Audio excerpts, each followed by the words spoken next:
देवऋषि नारद धर्म के प्रचार तथा लोक कल्याण हेतु सदैव प्रयत्नशील रहते हैं। नारद जी के और भी कई नाम हैं, जैसे देवऋषि, ब्रह्मानंदन, वीणाधर आदि। इनका निवास स्थान ब्रह्मलोक है। इनके मुख पर एक ही मंत्र रहता है, नारायण नारायण, जो काफी भक्तिमय और आनंद से भरा चेहरा लगता है। इनके पिता ब्रह्मा हैं, जिन्होंने इन्हें बनाया, और नारद जी स्वयं भगवान विष्णु के अवतार हैं। ब्रह्मा जी के 6 पुत्रों में से छठे पुत्र नारद जी हैं। वीडियो में बहुत सारी बातें हैं जिन्हें सुनकर आप प्रसन्न हो जाएं, ऐसी आशा मैंने रखा है। वीडियो को पूरा सुनिए और मस्त रहिए।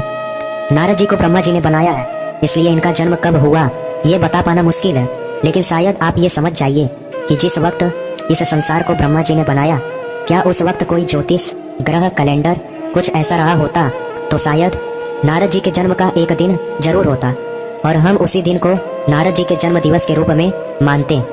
नारद जी को शास्त्रों में भगवान का मन कहा गया है।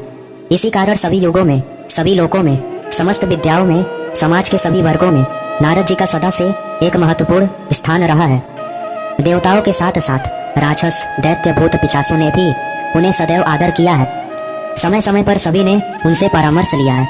श्रीमद् भगवत महापुराण का कथन है, सृष्टि में भगवान ने देवर्षि नारद के रूप में तीसरा अवतार ग्रहण किया था, और जिसे नारद पांचरात्र का उपदेश दिया, जिसमें सत्कर्मों के द्वारा भव बंधन से मुक्ति का मार्ग दिखाया गया है। नारद जी मुनियों के देवता थे, और इसी प्रकार उन्हें ऋषिराज के नाम से भी जाना जाता था। नारद जी का उपहास उड़ाने वाले श्री हरि के अंशावतार की अवमानना के दोषी हैं। भगवान की अधिकांश लीलाओं में नारद जी उनके अनन्य सहयोगी बने हैं। वे भगवान के पार्षद होने के साथ देवताओं के प्रवक्ता भी हैं। नारद जी वस्तुतः सही मायनों में देव ऋषि हैं। अब देव ऋषि नारद जी के बारे में चर्चा हो रही, और अगर नारद जी पर एक कहानी सुना दी जाए तो और भी अच्छा है, क्योंकि जो देव ऋषि नारद हर युग हर कथा कहानी में दिखते बताए जाते हैं, तो इन देवर्षि नारद जी पर यहाँ भी उनकी एक कथा कहानी मैं आपको सुनाता हूँ। हम महाभारत की ओर चलते हैं। महाराज पांडु की पत्नी कुंती अपने 5 पांडवों पुत्रों को हमेशा जोड़े रखने के लिए शुरू से ही पांडवों को बराबर का हिस्सा 5 पांडवों को मिलता था। कुंती का कहना था कि 5 उंगली एक मुक्के का, एक मुट्ठी का मजबूत हाथ बनता है, इसलिए 5 पांडव भाई एक होकर एक पंजे का मजबूत हाथ बनकर जीवन भर बने रहे। अर्जुन का जब विवाह हो गया और जब 5 पांडव और द्रौपदी अपने वन के कुटी में आए, अपने घर पर आए, उस वक्त माता कुंती ने अपने 5 पांडव पुत्रों को एक समान रखने के लिए द्रौपदी से कहा कि बेटी तुम केवल अर्जुन की नहीं बल्कि 5 भाइयों की पत्नी होगी। द्रौपदी को बुरा लगा, पर द्रौपदी ने भी माता कुंती की बात मान ली थी और 5 पांडवों को अपना पति मान लिया। कुछ समय पश्चात द्रौपदी 5 पांडवों में केवल अर्जुन पर ज्यादा ध्यान रखती थी, बाकी पांडवों पर नहीं, और यह माता कुंती को अच्छा नहीं लगा। वो दोबारा कुछ बोलना नहीं चाह रही थी।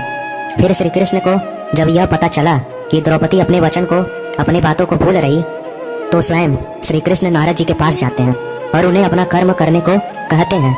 नारद जी प्रसन्न हो गए कि उन्हें श्री कृष्ण और द्वापर युग के लीलाओं में भी उन्हें जगह मिल गया।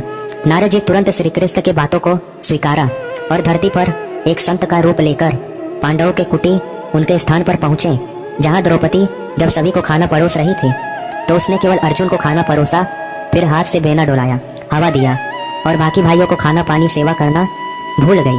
और माता कुंती ये सब देखकर परेशान होते जा रही थी।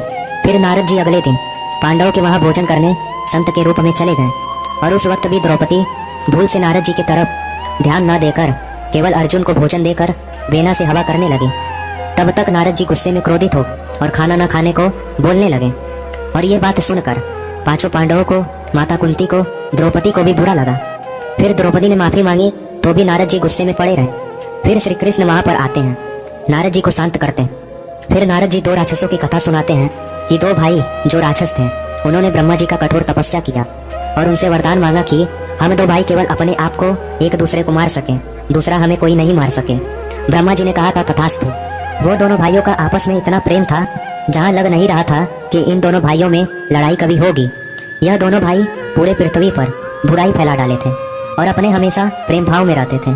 फिर सभी देवता परेशान। नारायण भगवान विष्णु ने फिर एक सुंदर स्त्री का रूप लिया, जिसे देखकर दोनों भाई मोहित हो गए। एक ने दूसरे भाई से कहा ये तेरी भाभी है, दूसरे ने उससे बोला कि ये तेरी भाभी है। तब तक ये दोनों भाई सारा भाईचारा प्रेम रिश्ता छोड़ उस स्त्री को पाने के लिए आपस में युद्ध कर लिए, और जैसे ही दोनों में से एक मरा, दूसरा अपने आप मर गया। केवल एक स्त्री के वजह से दोनों राक्षसों का अमर जीवन खत्म हो गया। और यही बात द्रौपदी को चुभी और उसने कहा कि माता कुंती भी यही चाह रही थी कि पांडव एक रहें, बटे ना, और हो सकता है मेरे वजह से कहीं पांडव बिखर न जाए। इसलिए आज द्रौपदी ने ये मान लेती है कि वो पांचों पांडवों की पत्नी है। और तब से द्रौपदी केवल अर्जुन नहीं बल्कि सब पांचों भाइयों की, माता कुंती की, सबकी सेवा बराबर करती है। श्री कृष्ण जी ने नारद जी से कहा, देव ऋषि मान गए आपके ज्ञान को, एक कथा सुनाकर लोगों का मन बदल दिया।